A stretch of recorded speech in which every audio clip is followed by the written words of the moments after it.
Ladies and gentlemen, thank you for being here with us. All things hoop legend talk.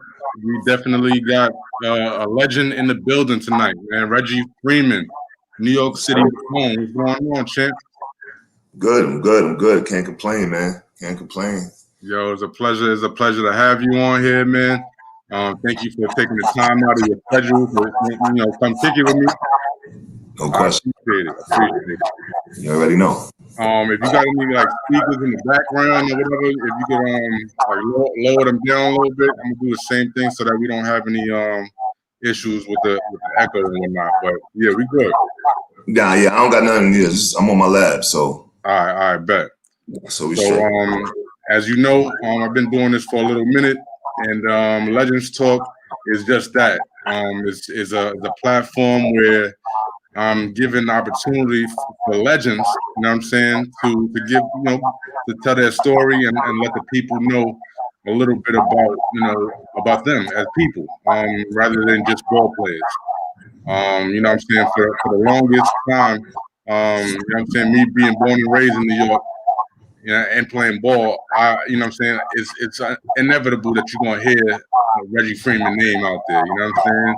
With the likes of Felipe Lopez and that whole Rice gang, you guys definitely paved the way for a lot of cats out there. So I definitely gotta salute you. But with no further ado, man, I gotta give a shout out to Soul Pack. If you look in the background here, Soul Pack just sent me the brand new care package, man. The brand new care package bag. You know I was going to inbox you. Like, I got to get one of those things, man. Yeah, man. Yeah. We working, man. But, you know what I'm saying? Salute to Soul Pack. Soul Pack is the hottest bag company on the market right now, especially for ballers. And, with no further ado, I need to give the sponsor, their credit. So if you could just bear with us for one moment while I play this commercial. We're gonna get right into it right after the commercial. Already.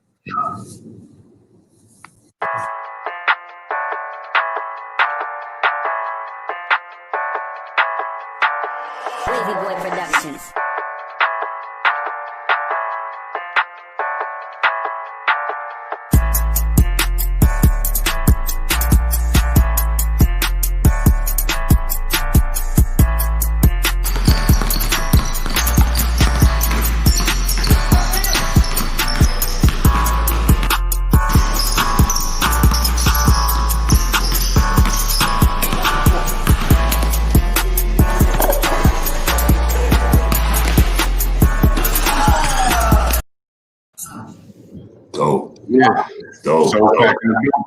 But yeah, man, we're gonna get right into it, man. Got my man Reggie Freeman in the building. Let's get into it, man. Where did you get your nickname? High Five. Yeah, it got there's a lot of different meanings that could come from that. But I know. Where did you get that name from? That came from EBC Entertainers Basketball Classic. 55th Rucker, man. Shout out to Duke and Tango, man. They oh baby.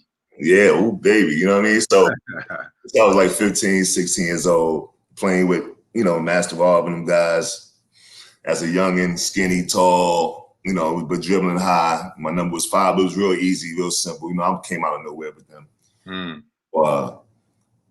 It stuck. It stuck all the way through, man. So, shout out to them because, they built it over the years, you know what I mean? Of course, us winning, during that time and me doing what I was doing in high school and all that. So, it just stuck with me, man. Right. So it's all about dribbling high and number 5 on the back. It ain't nothing else, yo. All right. So you had a little handle with you. You was tall. You had a little handle with you, and you was dribbling that ball high like a guard. So they had to. Word. Yeah, those guys are legendary dudes. Duke Tango, Cash. You know what I'm saying? If you ain't get your name from them, it's like a second hand situation. It's like, you got it, but it ain't real. Yeah. They, it was bad when it wasn't bad, but when Duke left to go to N1 and do his thing, much love to him and everything. But it was more of a, Hannibal and so and it's not bad they gave names and all that, but I was glad that I got it from Duke and Tango, man. Right. Again, playing with Master Rob and those older guys and me being young out there, man, that was a blessing, man. You know what I mean? Blessing to learn from them. Now we definitely gonna get into that in terms of like where you originally from, like and at what age did you start your basketball journey? Yeah, I started hooping probably around 7 years old. I'm from the Soundview section of the Bronx. You know what I mean? So you would know the Kenny Satterfields and Andre Barretts and the Baron Robbins and right. I mean, it's a slew of all kind of guys that came from our area that hoop. You know what I mean? So that was the only thing that was going. We in the parks playing all day, playing every day, man. So I just pretty much had no choice. It was one of those, you're gonna hustle, you're gonna hoop. It's the same thing for everybody in New York like that, pretty much, man. Nah, absolutely, man. Either you selling crack rock or you got a wicked jump shot. Yeah, how it goes. That goes for all of us, man. For real, it's crazy, right? Nah, it is. It really is, man. And especially from our hoods, you know what I'm saying? There's only a couple options, unfortunately, and a lot of time people have to create their own option, their own lane without getting any instruction from anybody else. Right. Plus, we used to play a little softball a little bit. I ain't like getting hit by no baseball. People can't pitch. You know what I'm saying? I wasn't trying to do all that, man. Wasn't playing. We played football on the street, when the cars come, you gotta move. That was whack. Yeah. Basketball was it, man. Nah, that's what's up, man. Now fast forward a little bit to your high school years. You know what I'm saying? You went to the legendary Rice High School. Now for everybody that's tuned in, if you're a basketball junkie like myself, you know that Rice High School was one of the premier basketball schools in the country. Now we're not talking about in the city or whatever the case may be. We're talking about in the country. Now, how did you get to Rice? And you know what I'm saying, what made you choose that path? I always tell people this, like, it's funny when we was in middle schools and stuff like that, certain plays, a lot of plays actually in New York. I was getting recruited out of school, junior high. So we getting letters, you go to high school, you get letters from colleges, but we was getting letters from Rice, St. Raymond's, All Hallows, Hayes, all the top basketball schools. Because, if I'm tall, they know I can play. They recruit, So, but I had some family that went to Rice. Used to go down there. Used to go watch the games. So shout out to Ron Arnold. I used to go watch Ron Arnold play. Jerry McCullough when he was young. So once I seen it, I'm like, okay, I got family in Harlem. It made sense. St. Raymond's was looking out. They was trying to see what's up on Hollows, but it was something about that Rice stigma, and then just get on the train to Harlem instead of just staying in the Bronx. So, once I figured that it was like a good situation, I met the coach. I met DeMello. Lou DeMello was a coach at that time. So, and I felt like I could get right away. Right. So it was like a no-brainer at the time.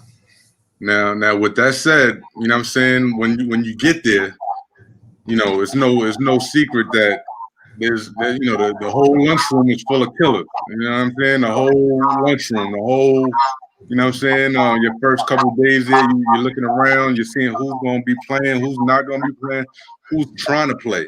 Right. Now, like, what kind of guy? Like, who were some of your teammates? Who were some of the guys that was in this Catholic league at this time? You know what I'm saying? I'm just trying to shape the landscape, the basketball landscape for the people out there. So when I came in, really, it was like me and my guy Gerald Cox came in, another big guy, Eugene, but we were like the youngins. You know what I mean? Like it wasn't so many guys that was in our age bracket. You know what I mean? Like we had sophomores there that was really good. Jerry McCullough was like he was still when I came in as a freshman, he was a junior or a sophomore, let's say. And I mean he was running the show. You know what I mean? Right.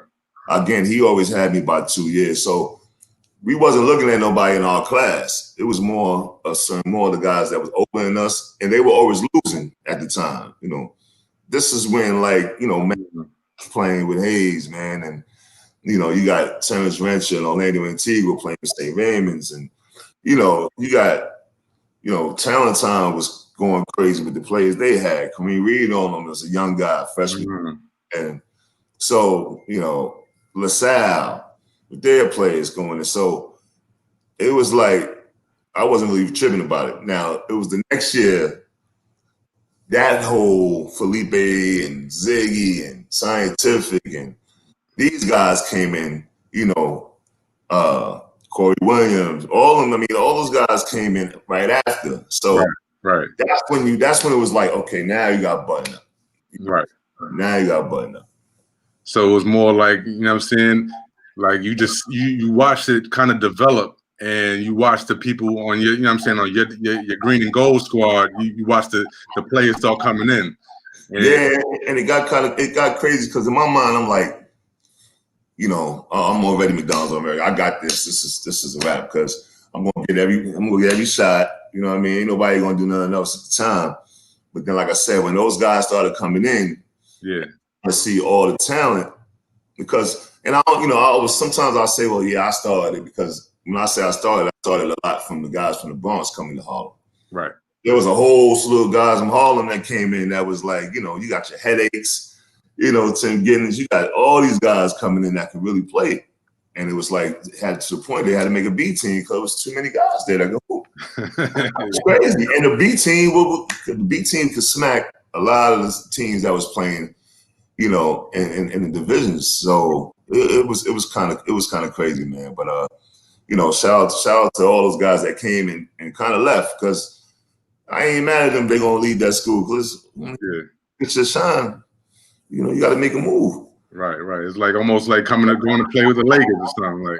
Yeah, you know what I'm saying. It was just so many, man. You know what I mean. But it was a blessing because it made you like strap up and get ready every single day you in that gym, man. Every single day. Too many killers going at you. Too many. Man. Yeah, I could only imagine what kind of battles y'all went through. You know what I'm saying? But and that gym is tiny. It's a sweat box in there. I'm telling you, man, that gym. But like I said, it gets you ready. We always had mindsets like every time we went to another gym and we seen how they was laid out. Oh, we going at these dudes, man, because thinking they got something going on. We up there on the 6th floor. Right. And coaches used to tell me that's the reason why my jumper at that time was going straight because he didn't want to hit the ceiling. Right. Different, man. You know what I'm saying? Now, of course, man. I mean, it's a learning process, and exactly. and once you know what I'm saying, you put through those kind of conditions. When you get to you get the open space, and you know what I'm saying, you just go to work. Yeah, and that's why we used to like. We loved practicing and all that, but when we had our home games at the Gaucho Gym, that was love. You know what I mean? Like, and everybody knew, like, even though it was in the Bronx, it was like we straight. This is right. So, but yeah, man, tough time and tough players to play against every single day, bro. Every single day. No, I could only imagine, bro. But now, all right. So now you said that you guys were getting, well, you specifically, you were getting colleges showing you attention since middle school. No. What I said is I have a mentality of getting recruited. Oh, okay. High school because it's not normal that we getting recruited as junior high school players to go into high school. So right. Like I said, when I'm getting letters from colleges when I was in high school, it's the same way I was getting letters when I was in middle school. Getting from the high schools. Right. A lot of people didn't even know there was letters existed at that time. Exactly. Though that's the ill thing about it. Like we was already prepared for this. You know what I mean? Right. Now with respect to like college recruiting. When did that start to take off for you? And like, what kind of schools were showing interest in your services early on? Right. Well, colleges was recruiting us, because again, we started getting national acclaim, after a while. And so, coaches would throw letters. DeMello wouldn't really like give them out to us really too much. But I know at, early, probably my sophomore, junior year, I started getting some Xaviers and James Madisons and, George Washington. And I started getting little, schools like that, of that nature. It's only when I became a senior, because again, you got the best. So I'm a sophomore. So you got Felipe Lopez, you got the best freshman in the country. You know what I mean? Yeah. And then you got Jerry McCullough that's on his way out, and he's one of the best point guards in the city. He ended up going to Pittsburgh. Right. So we always getting letters, simultaneously early, just because of the variety of having, that type of team and everything. And then once I got to become a junior and Felipe a sophomore, again, best sophomore in the country, we got colleges coming to see every game, man. You know what I mean? And I made my name, I always show him love for that, because, I think I would have had my choice of schools, whatever it may be, but the spotlight was so on us, just because of all the stuff that he was doing, especially with the Gauchos. And me playing with the Gauchos helped as well. So started getting looked at early, man. It's just the biggest schools came when I was a senior and started doing some other stuff, as far as ABCD camp and the 5 stars and all that stuff like that, man. So. No, that's definitely, what I'm saying, that when the 5 stars and the, Eastern Invitationals and all of them came, once you start making your name for yourself, it's kind of like it's over. You know what I'm saying? Right. Like I said, I was getting looked at in high school, and I was going to be straight, but I got MVP of an all-star game and 5-star when it was all big time guys there. That was Keith Van Horns and all these dudes. And I'm like, okay, MVP of the all-star game for that. So it was like, okay, well, who is this dude? Now I know that. Did you go to the Holmesdale guard camp, or were you going to the big man camp, since you was already? No, I was going to guards camp. I mean, I played. That was my position from day one. I mean, that's why we always had bigs in Rice. That's the thing. We can always grab them from some reason. We was getting them. I might be the same height as them, but but they're playing their position. I'm playing mine. You know what I mean? So God, like, me and Felipe always would talk about, like, he was more of a Jordan type of player. I was more of a Magic type of guy. You know what I mean? So it was. That's why it just worked out so well. Right. Now let's talk about summer basketball real quick, man. It's no secret that you as a young man at 14, 15 years old, you were playing with the big boys. You were playing with the big dudes. Master Rob, Terminator. The guys like that who were heavy in the streets at that time. Yeah. What kind of confidence did you get from playing with that type of that level type of basketball player? Well, that started in the neighborhood. You know what I mean? It started in the neighborhood when we just had runs at Rosedale Park, and you have Future, you have Dancing Shane, you'll have all these guys come out on the weekends, and we're playing from 10 o'clock till 6 in the afternoon. So that gave me the confidence to have to play regardless. But then going down there playing, it was a whole nother level, because again, killers. You know what I mean? Killers with tricks. Right. You feel me? So, I mean, the confidence was there. First time going down there playing, we just pretty much took a crew from our block. Right. And got smacked. We got, if you know who Joe Pope is that be on the mic, he was playing with us. That's the legend. Yes. You know what I mean? We had a couple of young guys, myself, and we just went down there and, played hard, but we couldn't get nothing popping until that next Rob played with us. And then the dynamic changed, you know what I mean? So, but playing against, MVP, Terminator, Dancing Doogie, Speedy. Oh, man.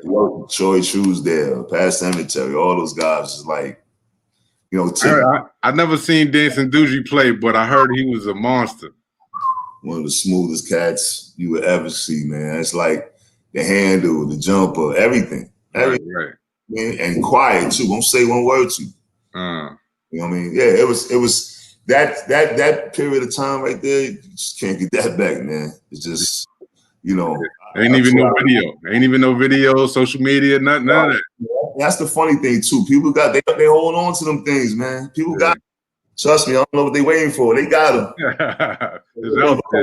What kind of documentary they trying to do, or whatever the hell they doing, man. Put them things out, man. For real. Hey, let's get them out of there, man. Let's get them videos out on YouTube or Instagram, something, y'all. Come on. I'll tell you, I will tell you though, Dorian Graham, Back Graham. Yeah.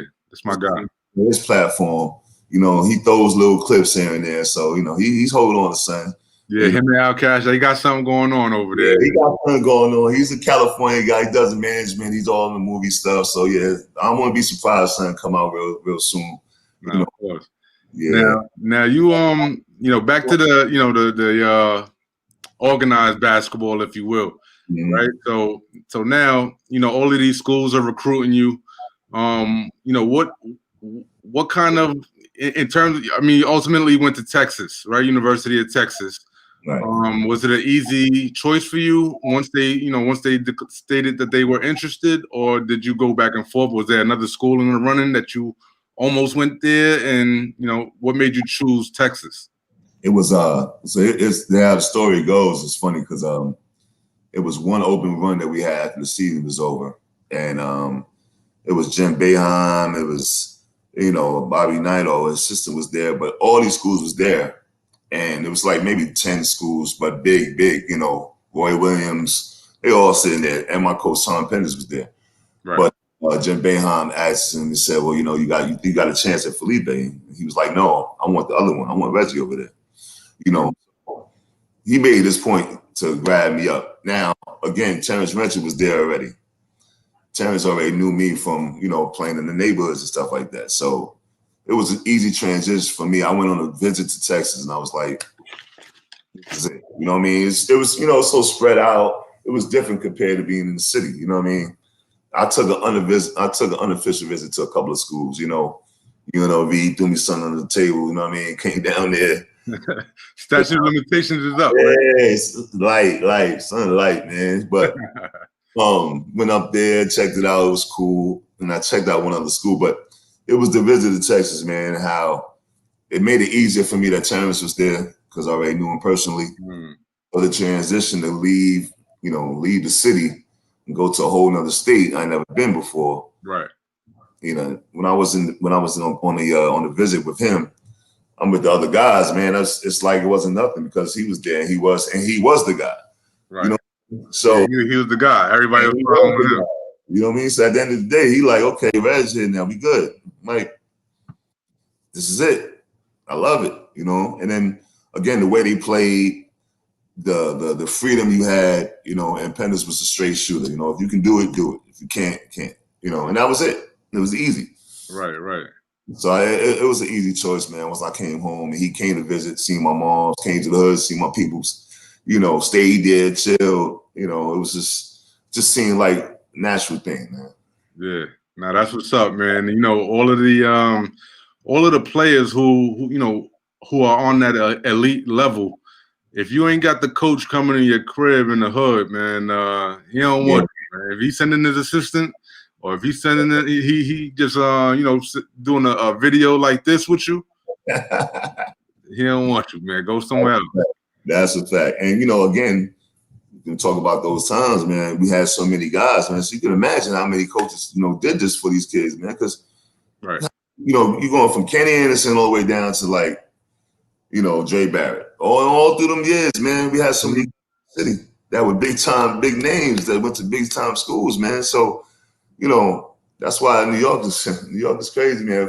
Especially in that era, man. But yeah, Penders was really like a type of guy, and he's a New York guy too as well. So I don't think no situations, whatever the case may be, So, but the transition was cool.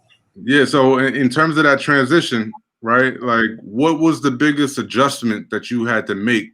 You know, you being a kid out of New York City, and this being Texas. You know what I'm saying? Texas is known for a couple of things, and it's not conducive to some of the things that we used to. So, Right. what you know what I'm saying? How was that adjustment? What was the biggest adjustment that you had to make once you started at Texas? It was basically just basketball because again, Terrence made it more easy for me. Like that was the best thing to have, just having Right. somebody that already knew the ropes. Right. And so for me to come here and I'm just with him, and then he got the I was the only freshman that came in that year, so I'm only freshman on the team. So I'm just hanging with the older heads. You know what I mean? So that's why the transition was even easier, hanging with them. Right. And so all I had to do was figure out the basketball part of it. But as far as just the living and concern, that was the first time I seen light-skinned chicks that looked all right like that. It was like Red Bones, they was called them, you know what I'm saying, at that time. I was like, man, this is different right here, man. So the transition was fine, man. It was nothing, man. Because again, those older guys took me in and made sure I was straight. Nah, that's what it is, man. You know what I'm saying? Everybody needs somebody to, you know what I'm saying, to show them the ropes a little bit. You know what I'm saying? And for me, actually, when I went to, you might know my man Jamil. He played with the Chos back in the day. You played with the Chos, right? Yeah. So my man, he went to school with me at Salisbury. It's my old jersey right here, man. But yeah, you talking about what's the last name? Haywood. Yeah, Jimmy. Yeah, that's my guy. That's my big bro right there. That's my Virgin Islands brethren, man. Yeah, that's why I bring it up. You guys play? Yeah. Did you guys play together at the Virgin Island?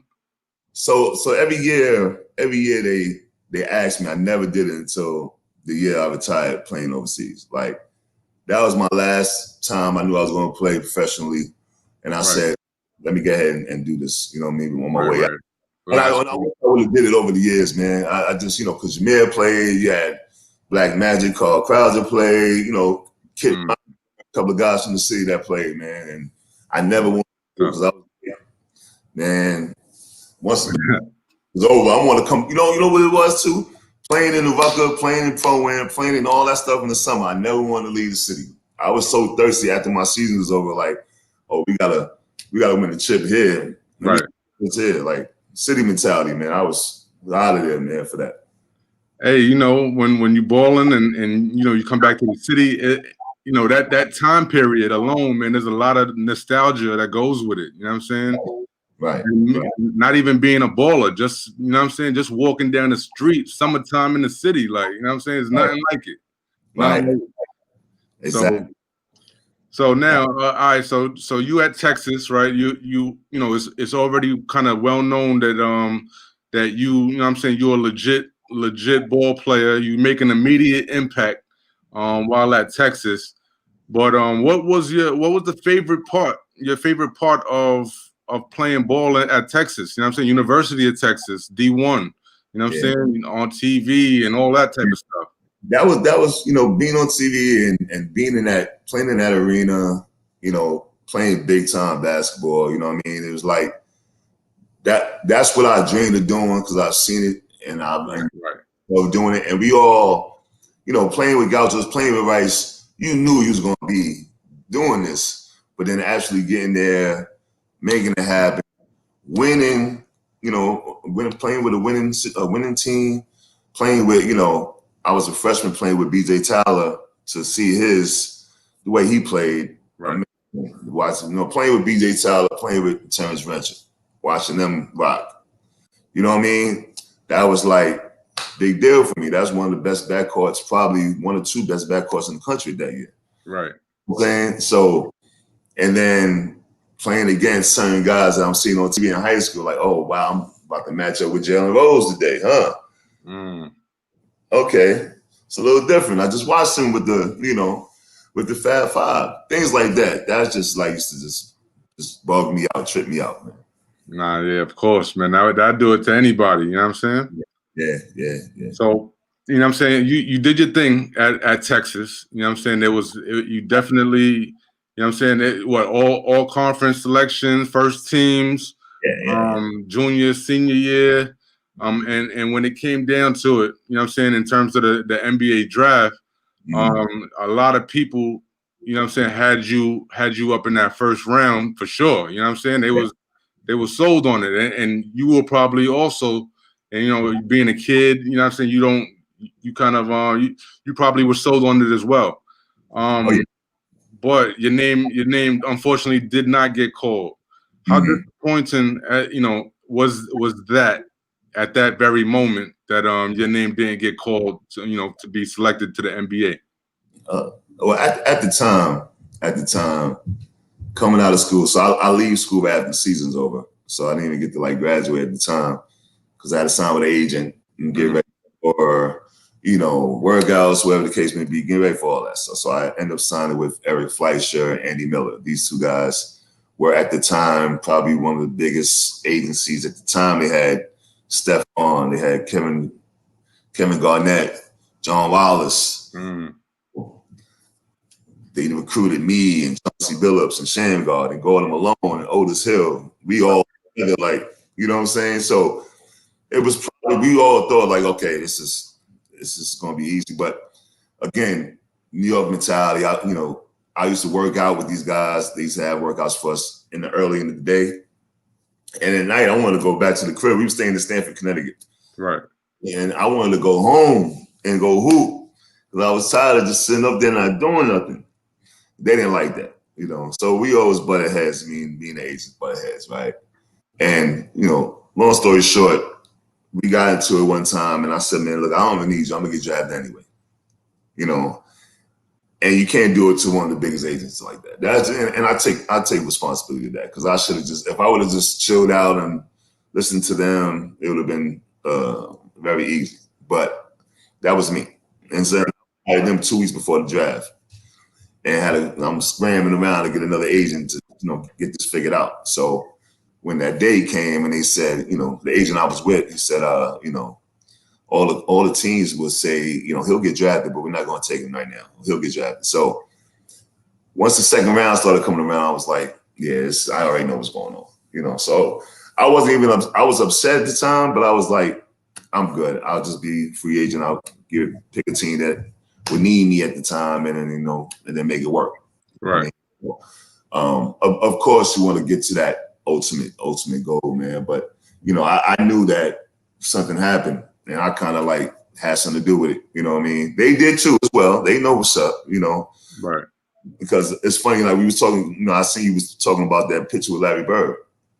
Oh yeah. That was, he was about to get it. That comes into because the conversation that he had with me about like, what did you do? What did you do to them agents? Yeah. Like what happened? What's going on? He knew what's up. So you know what I mean? When he even said it, I was like, oh yeah, that's yeah, it was something. Yeah.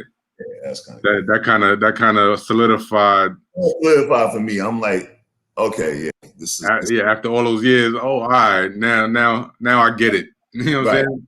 Right. And that's part of the you know, unfortunately the league is a business. You know what I'm saying? Is a business, and for a lot of young guys coming out of situations where, you know, they're coming out of school early. They may not know all of the ins and outs of the business part. You know what I'm saying? Right. But definitely, you know what I'm saying?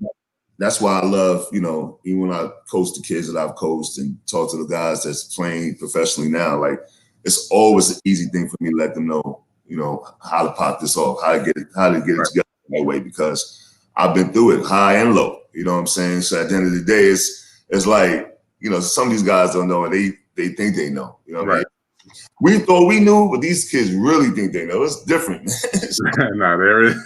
It's different. And even when somebody tries to lend you know, some advice, it's hard for a young kid to take the advice with respectfully and you know what I'm saying, and just carry on. You know what I'm saying? A lot of people want to do their own thing. You know what I'm saying? That goes for myself as well. Everybody. You know what I'm saying? I got it. You know what I'm saying? I don't need no advice. Like I'm good. Like. Exactly. But it comes a time where, you know, some of that advice comes in handy. But But in terms of your name not being called, was that an instant? Did you turn the switch on in terms of overseas pro? Or was that a fallback type of thing? Like, yo, I didn't make it here, so I'm gonna fall back into one of these teams. Whoever want me, you know what I'm saying? How did that go? So what I did is, at the time, Steve Smith, that was like my man. Like I loved him, like as a college player. That's like biggest dude in the world to me.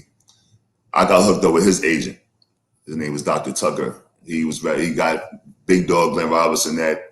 It was an $80 million at the time. That was like a crazy number at the time. Yeah, I remember that. Yeah, Dr. Tucker. So I ended up getting with this Asian black guy, and he got me in Milwaukee. Milwaukee was interested, got me down there.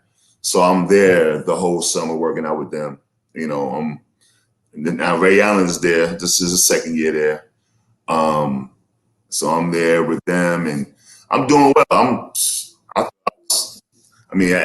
Realistically, they had my name on the locker, but when you come in as a rookie or you come in as a free agent, they'll have tape on the locker. Right. My locker had that purple with my name imprinted in it. I was like, and then well, big dog like, yo, you good, straight, Then they made a trade, Terrell Brandon, son. One trade out that happened that was kind of crazy. And they only had one spot left. So I'm there this whole time. I'm playing summer league with them. They threw me to the point that I was playing point guard the whole summer league. And this is when I started meeting a whole bunch of guys. Me and Kobe, God bless. People know the story. There's a tape flowing around, and definitely in the Bronx. I don't know where's it at. But me and Kobe's about to fight in the summer league. Word? Yeah. That was crazy. That LA summer league was something serious. But so I did that, and then it came down to me and a kid named Jeff Norgard. And Chris Ford was the head coach at the time. And Chris Ford brought me in, said, it's a numbers game, that type of thing. And I'm like, wow. Because I wish I would have played with somebody else in the summer league. He was like, did that the whole time. And feel like you wasted your time pretty much. Kind of like, plus, when I see that on the locker, and I'm talking to Ray and Big Dog, and then they tell me like, yo, straight, like doing your thing. But I understood the numbers game. If you see that roster, 97 roster, I can't say as much as I want to say about it. But if you see it and you see how many colored people there, and how many not, right. This Legends Talk, baby. We could say whatever we want to talk about, man. That's what was told me. You know what I mean? It's like, of course, there wasn't one white guy on the team. He was the only one. So they had to mix it up a little bit. It was out of me and him, and I'm like, and I was leading the team. Well, me and Jerry Honeycutt. So Jerry Honeycutt was there, right? Mm-hmm. So me and him was leading. Well, he went to Tennessee, right? New Orleans. But where's he from originally? Oh yeah, where's he from? Where's Jerry Honeycutt from? Because he country the motherfucker, man. Anyway, that was my guy. But anyway, we lead the team in scoring, and so it made sense. He got drafted by them. Okay. And I was the free agent that came on. So yeah, it was weird, man. But at the end of the day, after that, Dallas picked me up. So Dallas picked me and Jerome Allen up. All right. So Jerome Allen is the assistant coach for the Celtics right now. Right. And they picked us up. So we're now, we in the backcourt together going against Khalid Reeves and Pack, and got Sean Bradley on the team, and that was nuts. So we figured we wasn't going to make that team. So we ended up going to CBA at the time. So that was the G League at that time. Right. And so I did that for a year or two. Did another summer league with the Seattle Supersonics at the time. And then I just made a decision. I did stupid stuff in the CBA, dumb stuff. Again, you know what I mean? I hit a coach in the face during the game. That was nuts. Hey, man, we all young, man, at one point. You think about the team, we had me, Jeff McGinnis, Jimmy King. Oh, man, it was like a who's who on one of those teams, man. And I did that. Once I did that, I was like, I'm going overseas. So I'm out of here. Hey, man, you from the Bronx, man. What they expect, man? No, no, that's the problem. Like, I think that team atmosphere brought me back. Like, it was a bad it was a good team of players, but a bad mentality. Yeah. All them dudes was nuts. Like we was all nuts, man. It was like, and the coach told me like, "Shut the fuck up, you punk." Said some crazy shit to me. I said, "What?" Yeah. Like, yeah, you can't just talk any way you want to without repercussions. I said, "I'm out of here, man. I'm out, man." Well, so that's when the overseas began, and I'm saying, did all that time that you were overseas, you played in over three countries, over three continents rather, continents. Yeah. And you played for a lot of different teams overseas. Specifically Serbia. You really did your thing. But were there ever any like thoughts of maybe going, maybe an NBA team is watching, maybe, you know what I'm saying, just maybe I could make my dream happen, you know what I'm saying, out of nowhere. But right. Did you still have those dreams and them thoughts of going to the league, or were you just like, yeah, I'm gonna settle here and after my first 2 years, I kept on thinking about going back. Like after my first year in Europe, that's when I went to Seattle to the summer league. I tried it out again, and I realized that there was a team in France that was calling for me, and I could take the money at that time or stay the course in that summer league. I would have had to leave early in the summer. You know what I mean? So, in the money they offered me, I was like, I can't refuse that, man. Yeah. I ain't gonna do that. So they offered me that, and I was like, I'm out. And then after the first couple of years, I'm thinking to myself, like, should I go back and do it? But every year it was like, something on the table for you every year. Yeah. So I'm like, and then again, I'm having the opportunity to see different countries and doing all this and that and the other. And it was like, I'm not gonna keep on stressing myself out going over there. But I overstayed in Europe. Like that's a lot of people who went to Asia and played. And at that time, I said, it was like, you play over there, you're never going to get looked at. Right. Like now it's different. People going over there getting crazy money over there. I mean, they're getting found out there too, because there's, internet, you could be anywhere. Right. And even the competition will have to be good, just as long as you're doing your thing. You know what I mean? For reality at that time, we got to play against the best European guys, playing against the best Americans, and then you probably get an opportunity to get seen again, in the league. So that's why I stayed in Europe and played out there. And again, I played in some great countries, and they treated me well, like a king. Like if we walked around, these guys like Tyrone Grant and myself and Scooney Penn and a lot of these guys that played, Dwayne Woodward, Mike Campbell actually played out there in the country I was at one time. I mean, when you walking around like, you're a celeb again. It's the same old thing, Right. It's not the millions and millions you're supposed to get, but, you're still having that same mindset. You hooping, you chilling, and you're just enjoying life, man. And being in different countries was like, I ain't a lot of people that can say they got 5 passports all stamped up, extra pages in it. You know what I mean? Yeah, that's a fact. I can't say that either, man. But did you ever go through, seeing as though you were a international pro? It's rumored that a lot of those teams sometimes, especially with Americans, that sometimes the money gets funny and they don't pay Americans, whatever the case may be. Did you ever experience that? And how did you handle it? I experienced it one time because, was blessed to play on the top teams of every country. So, you know what I mean? Like I was blessed to play on some of the top teams, which they had the money to pay. So you had to deal with it. The one time me and Ed Cota played twice we played in Lithuania together. That was the top team, Lithuania, which we was, doing our thing Euroleague. And then we ended up playing in Poland together. And I think we both got kind of jerked off with some money. Like something happened with the government and this, that, and the other. Nowhere until we get ours, man. I ain't gonna get our money, man. And it's just nothing we can do. You get a lawyer and try to sue, and how long that's going to go take. That. So, but that was the one situation. Other than that, I ain't never had a problem with that. Like the other countries I played in, everything was all love. Nah, that's what it is. And you were blessed to have your number 5 retired in Serbia, retired. You know what I'm Yeah, saying? Nobody else could wear that. And the dude from the Bronx, you know what I'm saying? Not saying it like that, but you know what I'm saying? A dude from New York City came and made that mark and actually got his number retired out there.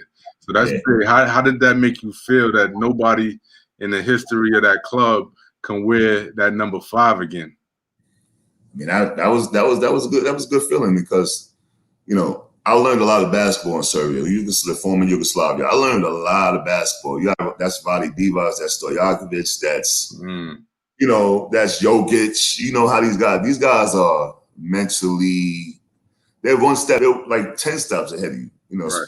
You know what I mean? And I learned a lot of basketball out there. You know what I mean? Like as far as I was already like a student of it, and I already had great IQ. But that IQ out there that's what they learn from 3-4 years old how to do pick and rolls, the angling and everything. Like they learning this stuff. You know, they're learning how to shoot the right way. They're learning different. So for me to come out there, play with them, learn their style of play, and then achieve, championship situations and winning championships and winning cups and stuff like that.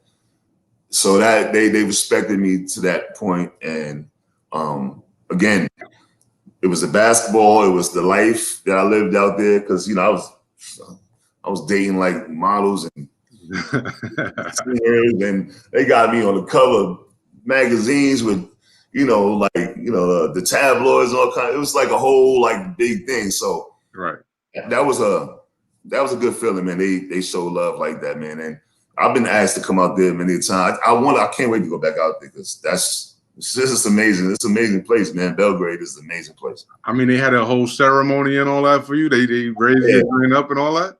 Yeah. That's what's up, man. And the whole crowd and the arena was packed and everything. It was cool. I wasn't even emotional about it either. I was like, yeah, I deserve that shit. Fuck. Yes, sir. But when thinking back on your journey, man, what was the hardest part, you know what I'm saying, in terms of being overseas? Was it, the language difference? Was it the culture difference? And how were you able to navigate that, man, and stay on course and become successful? Right. Again, that was the blessing. That's the blessing I think I had of being in those situations where I was playing with these top teams that had money. Because I know a lot of guys that played on smaller teams that go through hell. And I understand it. I get it. You know what I mean? But like the transition over there and just being there, those people, every country I went, showed me extreme love. The only one time I lived in Italy and I lived on the beach. And it was very boring. There wasn't nothing to do out there. Military base was like 2 hours away. And we were just sitting up there like, after the game, you couldn't even like fly out nowhere because the flights, there wasn't no flights. It would be too late after the game to fly anywhere else in Italy. So that was probably the most stressful, you know what I mean? And spending money flying people over to flying people. That's the models he was talking about. Sometimes I wish I ain't do that, but you know what I mean? Hey, man, we live and we learn, man. It's called life. Yeah, but other than that, though, like it was cool, man, because I think they made us comfortable with the food. They made us comfortable with whatever we needed. American channels, on TV. You know what I mean? Like everything was like set up for us to succeed. You know what I mean? That's why I know the stories and the people that go through. They can't stay there after a year or two. They do more than that because they don't want to go through none of that nonsense where they lived at and where they, how the coach treating them and the language. And I get how people don't stay after 1 or 2 years. You know what I mean? Because you got to be in the right situation. Right. And you got to be mentally strong to go through all that, man. That's tough. It's tough, man. That's why I said, if I wasn't blessed to play in the league, I was blessed to play in some great countries and some great teams, man. You know what I mean? So and great teammates. Hey man, everything happened for a reason, man. I truly believe that, man. And you right where you're supposed to be. Maybe if you did go to the league, you know what I'm saying, it'd be something else that happened that, you know what I'm saying, that's just unfortunate. So Right. everything happened for a reason, man. You know what I'm saying, you here, you alive, you thriving, you know what I'm saying, and you doing your thing. So everything happened for a reason. But And one thing I always say is too is like, as long as the guys that I came up with in that era, as far as basketball league wise concerned, it's all respected. You know what I mean? right. When I see them out, it's love. You know what I mean? So it's no like, okay, could have been a little bit different lifestyle wise, but as far as respect on the basketball court and what we did as our craft, it's all respected, man. So that's the that's the shit I'm like happy about, to this day. Right. You see somebody you gave 35 to, you know what I'm saying? Like you give them the look, like, come on, man, don't do that. You will not know what's going on. Yeah. So love is real. So these last few questions, man, I designed because I'm a street ball dude, right? I was bred on street ball, you know what I'm saying? And I was out there, you know what I'm saying, in them street ball tournaments during the golden era, you know what I'm saying? So with that said, which tournament, because I know you got a lot of chips, a lot of MVPs and all that good stuff, man. But and I kind of know where you're gonna go with this answer, but what was your favorite tournament to play in, and why? Yeah, you already know that's 55th. Like, the Rucker was like the man. Listen, man, that's what prepared me the most for everything as far as college, professional. That prepared me the most. And on the court, around the court, everything that you're dealing with a whole bunch of different people. Some don't like you, some love you. You might see a shootout over here.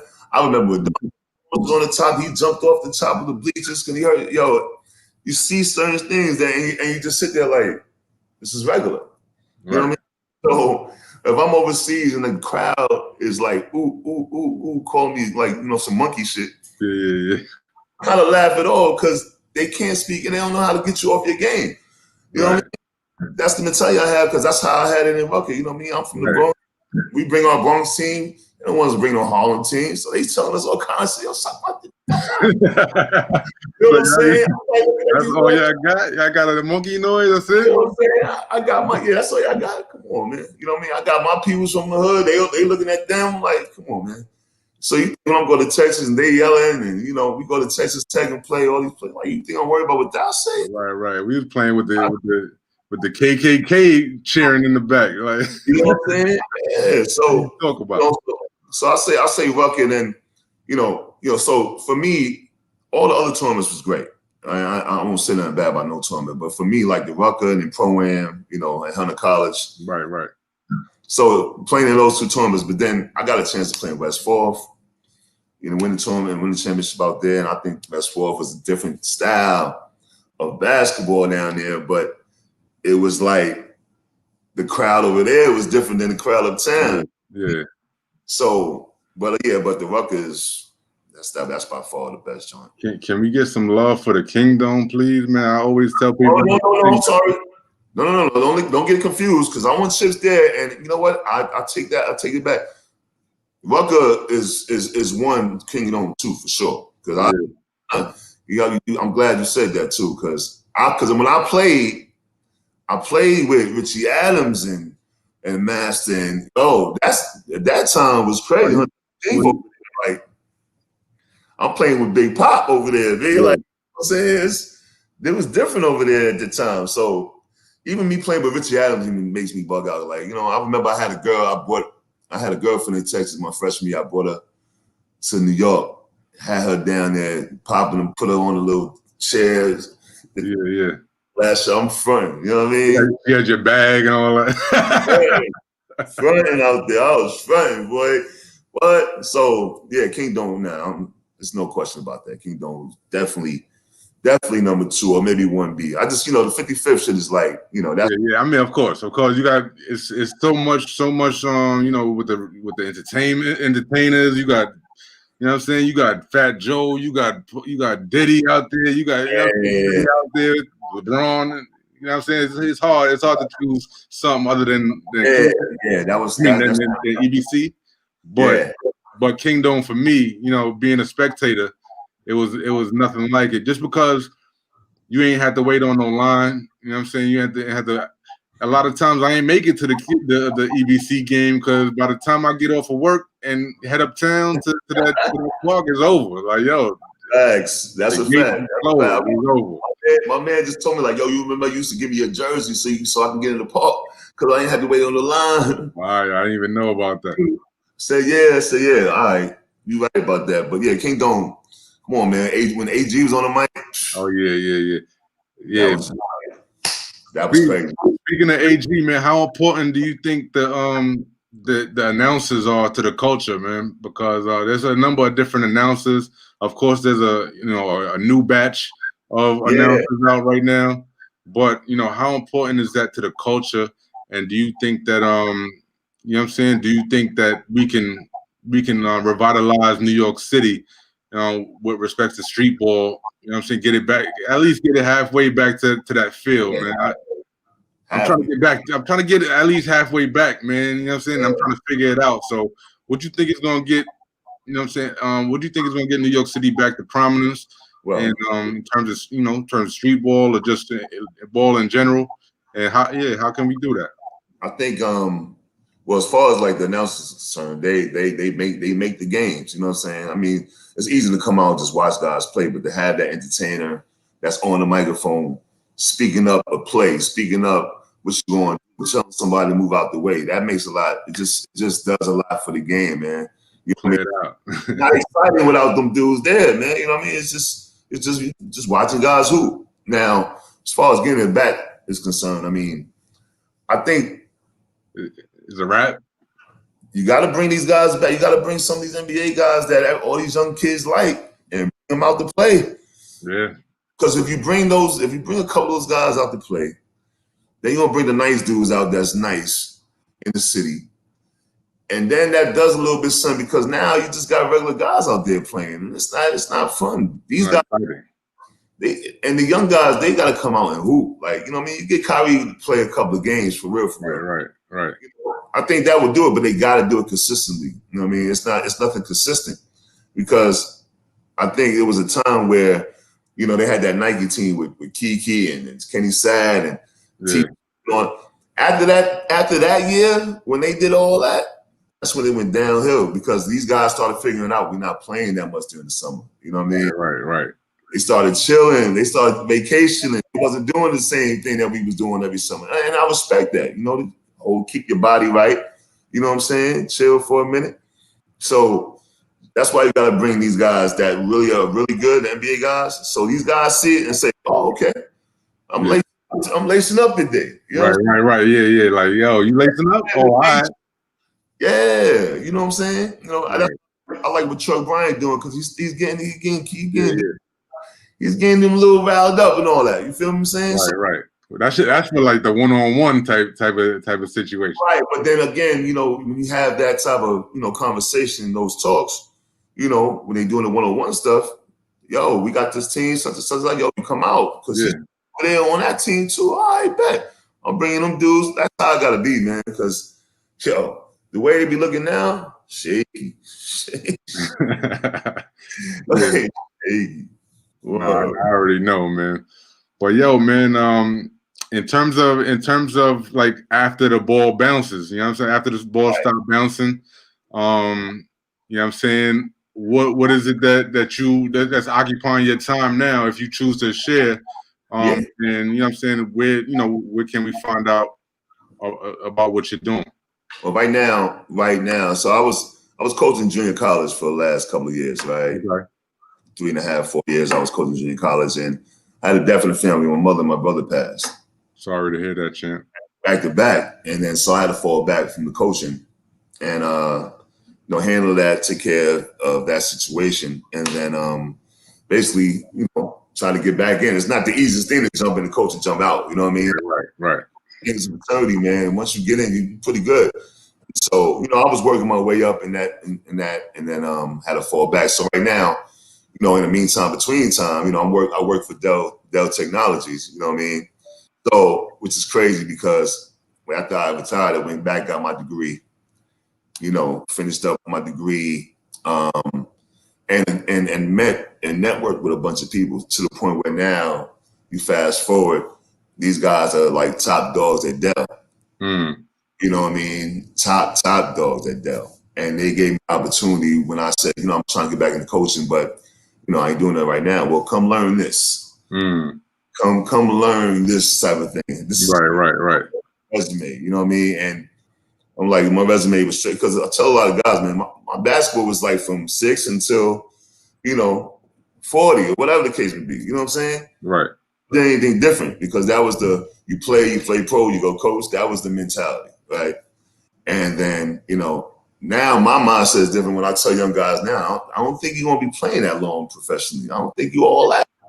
But if you're doing what I'm doing right now, learn this right now, by 30 years old, you're set. You know what I'm saying? So, this is one of the biggest companies in the world right here. You know what I'm saying? And I'm even blessed to even have an opportunity to be working, doing something like this. Now, it fries my brain a lot because I ain't that, I'm smart. I ain't that smart now. I ain't that smart. You know what I'm saying? Because it's like almost going back to school and relearning something. Right. But yeah, that's what I'm doing now as far as, selling software, learning software, and, being in that sales competitive nature type of thing. You know what I mean? So that's what I'm doing now. But I'm still trying to get back into coaching and basketball, because, again, that's my first. The love. Yeah, it's the love, man. You know what I mean? And because I have so many guys that's done well, as far as playing professionally now overseas and in college now, man. It's like, that's what I got to do, man. Hey, that's the only reason we here talking, man, for the love of the game, man. You know what I'm saying? Yes. But Reg, man, I really appreciate you, Chink. You know what I'm saying? We're gonna wrap it up. But this is the beginning of something good, man, something great. I really appreciate you for your time. You know what I'm saying? Hopefully we can get some more legends on, and feel free to pass the word to your friends and your colleagues. I'm also a free agent right now, so if Dell Technologies wants a Yo, send a resume. I tell everybody, send a resume. Like, you already know, whatever I can do, I'm gonna do. B. You know what I'm saying? Hey, man, you're gonna have that in your inbox tomorrow morning. Yeah, and continue. The platform is official, man. So continue to do this because you've been getting the love and you've been doing this for a while now. You know what I mean? And now you got this platform, man. You're gonna kill it. So you already know. I'm gonna put the kite out. You know what I mean? I'm gonna holler at the guys. You know what I mean? So that's my guy. All love, man. I appreciate you, man. Stay up, man. God bless you and your fam. Everybody stay safe and healthy. And you know what I'm saying? Keep your foot on the gas, man. Don't let up, bro. You already know. I'll talk to you in a minute. All right, man. Be good. That was Reggie Freeman, y'all. Reggie Freeman. That was a great one. Just to start it off, y'all. You know what I'm saying? We starting it off with Reggie Freeman. We're gonna be bringing y'all a lot of different individuals from all walks of life in terms of basketball. So stick with us, stay with us, and stay tuned to what we got going on. All right. I appreciate everybody out there in the check-in. Holla at me. Legends Talk. You already know. And we are out.